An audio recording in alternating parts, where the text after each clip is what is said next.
Good morning, folks. I hope you're well. We have some breaking news today. Tucker Carlson leaves Fox. He was fired. He was fired. In a surprise announcement, the far-right cable news host leaves with immediate effect, with the interim presenters replacing him. Fox said in a statement, Fox News Media and Tucker Carlson have agreed to part ways. We thank him for his service to the network as a host and prior to that as a contributor. His last program was Friday, April 21st. Fox News Tonight will air live at 8 p.m. starting the scene as an interim show is helmed by rotating Fox News personality until a new host is named. So I just want to be clear for the record. This happened because of the Dominion settlement.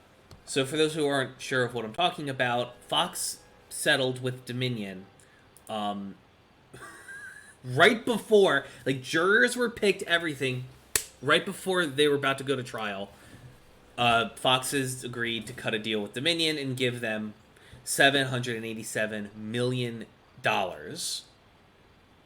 over the defamation charges, and basically all of the money that was made during the midterms, all of the money that was made during the midterm season where they had a red wave and they were having overwhelmingly high viewer numbers, all of that profit just got wiped out.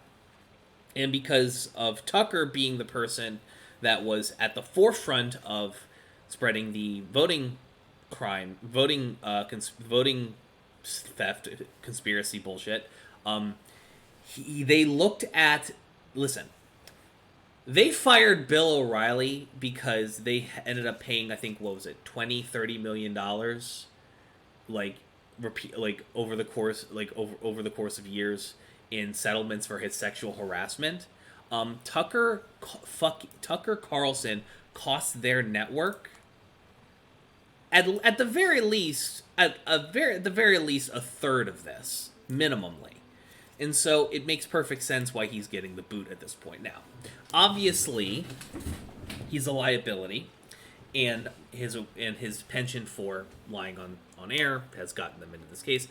I don't think they want to also piss off their Fox News base, who genuinely does like Tucker Carlson, and he is one of the bigger names. Tucker Carlson is probably going to be fine. Like, he's not going to be he's going to have a slow decline in terms of his relevancy, but he's got about another year or two of, like, being ports. He's going to make his own show, probably do his own podcast that's separate, all of that nonsense. But in the meantime, makes perfect sense.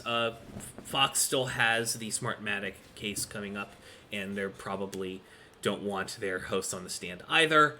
Although, and also part of the reason they're probably they're framing Tucker Carlson being fucking fired this way, and so he looks good publicly, so he then doesn't get spiteful and then testify on behalf of Smartmatic if that ends up going to trial, because at this point they can't pay another $750 million again, because they would go their shit would get wiped out. So at this point they're probably going to go take this to trial, and then they're just going to delay until Smartmatic eventually becomes defunct, and then they just don't have to pay anybody. So we'll see what ends up happening. But yeah, Cuck the Tuck was fired. So it's a great day for American journalism and a great day for freedom of speech.